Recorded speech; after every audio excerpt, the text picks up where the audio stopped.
पुकारू का?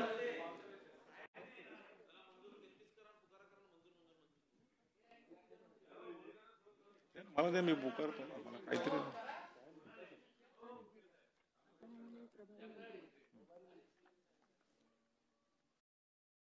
शासकीय विधेयक विधेयक क्रमांक 33 प्रभारी मंत्री. सभापती महोदय, महाराष्ट्र विधानसभेने संमत केलेले सन 2024 चे विधानसभा विधेयक क्रमांक 33 महाराष्ट्र विशेष जनसुरक्षा विधेयक 2024 मी आपल्या अनुमतीने मांडतो. विधेयक मांडण्यात आले.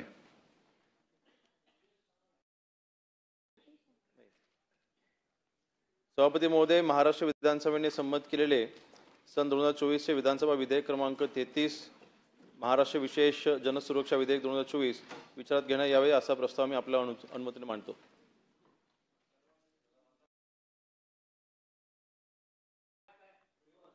प्रस्ताव असा आहे की महाराष्ट्र विधानसभेने संमत केलेले 2024 चे 20 क्रमांक 33 महाराष्ट्र विशेष जनसुरक्षा विधेयक 2024 विचारात घ्यावे.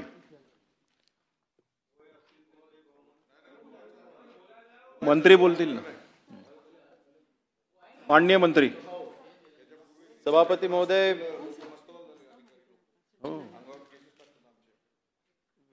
महाराष्ट्र विशेष जनसुरक्षा विधेयक महाराष्ट्र विशेष जनसुरक्षा विधेयक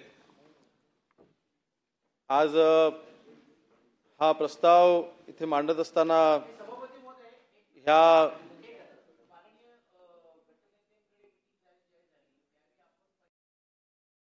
घ्यायचं असं ठरलं होतं.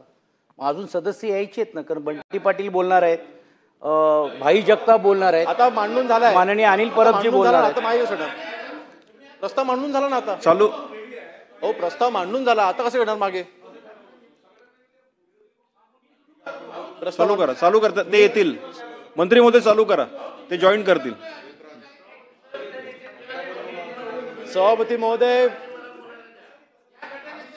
संयुक्त समितीचा अहवाल आणि संयुक्त समिती गठीत केल्याच्या नंतर हा विशेष जनसुरक्षा कायदा हा तयार करण्यात आला.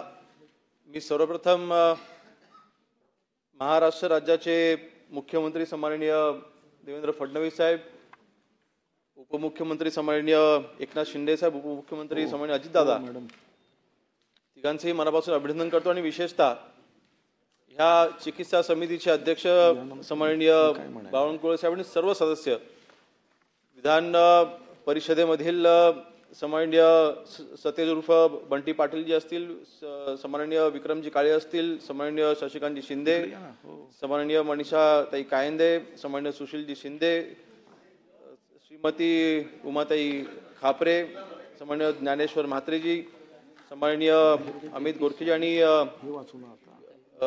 सन्माननीय विरोधी पक्ष नेते अंबादास दानवेजी यांनी या समितीमध्ये काम केलं आणि त्यांनी अहवाल सादर केला. अध्यक्ष महोदय, मुळात ह्या कायद्याची गरज काय? सभापती महोदय, आपण गेल्या अनेक वर्ष नक्षलवाद हा महाराष्ट्रामधील काही ठराविक जिल्ह्यांमध्ये आहे आपण पाहतो. ह्या नक्षलवादामुळे आपले हजारो सैनिक शहीद झाले, अशा बातम्या, असे माहिती आपण अनेक वेळा आपण आपल्या कानात आपण ऐकलेल्या आहे. परंतु अध्यक्ष सभापती महोदय, नेमक्या या कायद्याची आज गरज का पडली? आज आपल्या सर्वांना कल्पना आहे की माओवाद हा शब्द आपण ऐकलेला आहे, पण एक समज असा आहे, माओवाद म्हणजे जंगलामध्ये होणारी तिथे क्रांती, जंगलामध्ये तिथे होणारं युद्ध म्हणजे माओवाद. परंतु सभापती महोदय, आज हे विधेयक मांडत असताना मला अधोरेखित करायला हवंय. आपल्याला कल्पना आहे की सीपीआय माओवाद म्हणून एक संघटना होती आणि या सीपीआय माओवादच्या काही अंगीकृत संघटना होत्या किंवा आहेत. सभापती महोदय, मुळात ही CPI माओ जी संघटना आहे किंवा होती आपण म्हणू, कारण त्याच्यावर त्याचा बॅन आलेला आहे. या CPI माओसने त्यांच्या काही अंगीकृत संघटना तयार केल्या. त्यांचं काम काय होतं, त्यांनी 2 बॉडीज तयार केल्या. एक संघटना ही जंगलामध्ये लढेल आणि दुसरी संघटना त्यांच्या ज्या फ्रंटल ऑर्गनायझेशन असं आपण म्हणतो त्या ह्या शहरामध्ये लढतील. शहरामध्ये लढत असताना कुठलं व्हायलन्स वगैरे होत नाही, रक्तपात होत नाही, परंतु जंगलामध्ये जे युद्ध चाललंय त्याला मोठं स्वरूप प्राप्त करून देण्यासाठी, त्याला यशस्वी करण्यासाठी शहरामध्ये देखील एक फ्रंटल ऑर्गनायझेशन तयार करायच्या, अशा पद्धतीचं त्यांची ती ऑर्गनायझेशन त्यांनी तयार केली. सभापती महोदय, ही संघटना तयार करत असताना या संघटनेने स्वतःचं संविधान तयार केलं. या संघटनेने स्वतःचं संविधान तयार करत असताना ही संविधानची प्रत मी आता इथे आणलेली आहे. या संविधानामध्ये भारत की कम्युनिस्ट पार्टी माओवादी पार्टी संविधान असे हे संविधान आहे. सभापती महोदय, या संविधानामध्ये अतिशय काही महत्वाच्या गोष्टी आहेत, मी इथे वाचून दाखवतो की कशा पद्धतीने आपली पार्टी असली पाहिजे, कशा पद्धतीने संघटन वाढलं पाहिजे, कशा पद्धतीने संघटनाचं स्ट्रक्चर असलं पाहिजे, कशा पद्धतीने संघटनाचं स्ट्रक्चर शहरामध्ये काम करेल, जंगलामध्ये काम करेल, असं हे त्यांचं संविधान आहे. सभापती महोदय, याच्यात स्पष्ट म्हटलेलं आहे की क्रांती सशस्त्र कृषि क्रांतिकारी युद्ध अर्थात दीर्घकालीन लोकयुद्ध जिसका केंद्रीय कार्यभार इलाकवार सत्ता दाखल करना है के जरिए आगे बढ़ेगी और पूरी होगी. दीर्घकालीन लोकयुद्ध गांवों से शहरों को घेरते हुए और अंत में उन पर कब्जा करते हुए आगे बढ़ाया जाएगा. गांवों से शहरों की तरफ बढ़ते हुए अंत में कब्जा करते हुए आगे बढ़ाया जाएगा. स्पष्ट यांच्या संविधानामध्ये म्हटलेलं आहे. आणि विशेष म्हणून मला नमूद करायला हवंय की ह्या संघटना भारतीय संविधानावरती विश्वास ठेवत नाही. डॉक्टर बाबासाहेब आंबेडकरांनी दिलेल्या संविधानावरती हे विश्वास ठेवत नाहीत, ते हे संविधान मानतात, ह्या संविधानाच्या आधारे ते काम करतात. त्याच्यामध्ये म्हटलेलं आहे गाव से शहरों तक, म्हणजे फक्त गावामध्ये नाही शहरामध्ये देखील हा नक्षलवाद पसरवायचा. आणि नक्षलवाद पसरवत असताना कशा पद्धतीने आपण कारवाई केल्या पाहिजेत ह्यासाठी त्यांनी त्याच्यामध्ये काही गाईडलाईन्स दिलेल्या आहेत, किंवा कशा पद्धतीने आपण ही पार्टी संघटन मजबूत करायची त्यांनी त्याच्यामध्ये काही संदेश दिलेले आहेत. आणि त्याची पार्टी कशी तयार करायची त्यांनी तसं स्पष्ट नमूद केलेलं आहे. पार्टी सेल इसमें किसी एक गांव में अथवा 2 या 3 गांवों को मिलाकर अथवा एक फैक्ट्री में अथवा शैक्षणिक संस्थान में अथवा एक मोहल्ले में अथवा 2 या 3 मोहल्ले को मिलाकर 3 से 5 सदस्य होते हैं. जन संगठनों की इकाई को में से गठित किए जा सकते हैं. फॅक्टरी असतील, शैक्षणिक संस्था असतील, ह्यामध्ये देखील आपण शिरकाव करायचा, त्यांना ह्या पाठीचा आपण भाग करायचा, हे त्यांच्या संविधानामध्ये म्हटलेलं आहे. अध्यक्ष महोदय, ही मोहीम कधीपासून चालू झाली? मला ह्या निमित्ताने एक अजून एक गोष्ट अधोरेखित करायची आहे की आज हा कायदा आणत असताना आज आम्ही महायुती सरकार आमचं आहे, भाजपचा हा अजेंडा आहे असं काही जण म्हणतात. आणि मग भाजपच्या विरोधामध्ये जी काही लोक आहेत, काही संघटना आहेत, त्यांना ह्याच्यामध्ये अडचणीमध्ये त्यांना अडकवण्यासाठी हा कायदा आणला जातो असे काही चर्चा आहेत. परंतु सभापती महोदय, मला नमूद करायला हवंय की ही चर्चा काही आज चालू झालेली नाही.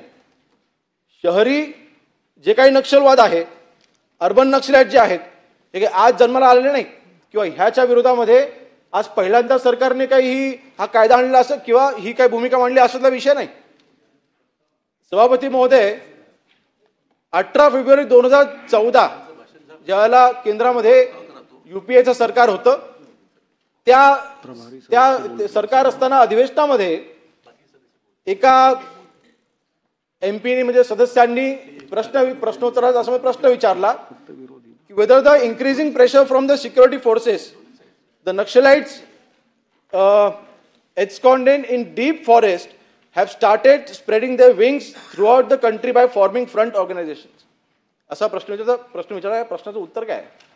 त्यावेळेला मिनिस्टर ऑफ स्टेट होम अफेअर्सने दिलेलं उत्तर आहे, on occasions during operations by security forces the CPI Maoist underground cadres shift to softer areas including urban areas looking for safe hideouts.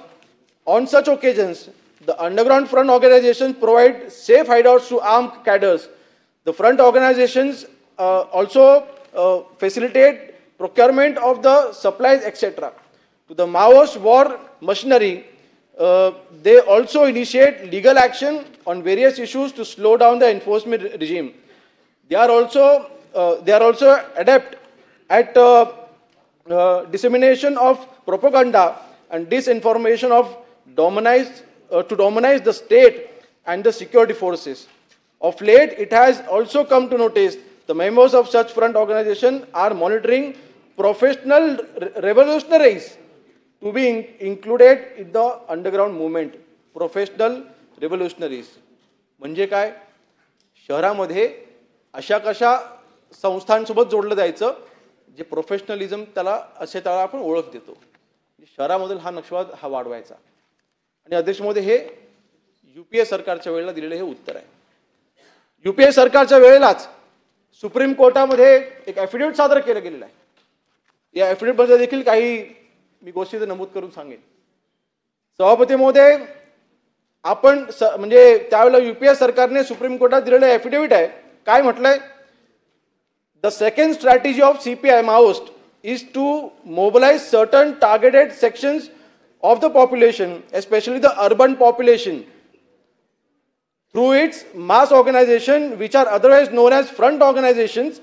The mass organization, mostly operating under the grab of human rights, NGOs, are organically linked to the CPI Maoist party structures, but maintain separate identities in an attempt to avoid legal liability.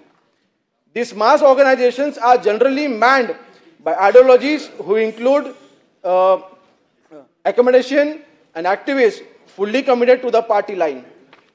Such organizations obstinately pursue human right related issues and are also adept at using legal processes of the Indian state to undermine and emasculate enforcement action by the security forces and also attempt to malign the state institution through propaganda and disinformation to the further cause of the revolution. म्हणजे संविधानिक प्रस्थापित ज्या संस्था आहेत किंवा सरकार आहे त्याला डिस्टर्ब करणं, असं UPA सरकारने तर सुप्रीम कोर्टामध्ये ॲफिडेव्हिट सादर केलेलं आहे. मी फक्त शेवटचे अजून एक पॅरा वाचतो. The third strategy of the CPI Maoist party is to form a rainbow coalition of various insurgent groups in India so as to launch a united front attack against the existing state machinery. It is submitted that the CPI Maoist party believes that through this three-pronged strategy, they can seize the political power in India and usher in communist state and society. कोण म्हणते? UPA सरकारने supreme कोर्टात दिलेलं affidavit आहे. Clearly त्यावेळेला सरकारचं असं म्हणणं होतं की शहरी नक्षलवादाच्या माध्यमातून जे काही political power in India in usher communist म्हणजे त्यांचं कन्व्हर्जन हे कम्युनिस्ट स्टेटमध्ये झालं पाहिजे. त्यांचं कन्व्हर्जन हे त्या सोसायटीमध्ये झालं पाहिजे. म्हणजे कम्युनिझल स्टेट आणि सोसायटी तयार करायची हा त्यांचा मूळ हेतू. अध्यक्ष महोदय, सरकार कोणाचंही असू द्या. सभापती महोदय, नाही सभापती महोदय, मला संरक्षण द्यावं. सभापती महोदय, मला संरक्षण द्यावं. सभापती महोदय, मला संरक्षण द्यावं. मला संरक्षण द्यावं. माननीय मंत्री बिल मांडत आहेत. मला वाटतं माननीय मंत्र्यांचं आपण ऐकून घ्यावं.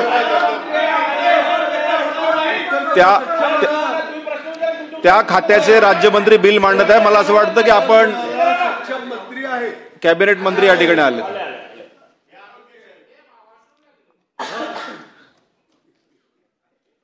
सभापती महोदय, यांची मोडस ऑपरेटिंग कशी आहे? या मोडस ऑपरेटिंग मध्ये कुठल्या कुठल्या समाजामधील घटकांना ह्याच्यामध्ये समावेश करून घ्यायचा ह्याची देखील त्यांच्याकडे गाईडलाईन आहे. मग याच्यामध्ये विद्यार्थी असतील, बेरोजगार तरुण असतील, गरीब शेतकरी असतील, सामाजिक संघटना असतील, ह्यांच्याकडे काही विषय दिले जातात. विषय देऊन त्यांनी काम काय करायचं, त्यांनी काही जेव्हा कुठल्या आंदोलनं उभी राहतात या आंदोलनामध्ये घुसखोरी करायची आणि घुसखोरी करून जे त्यांच्या संविधानामध्ये म्हटलेलं आहे त्या संविधानाचा अजेंडा तो तिथे साध्य करायचा.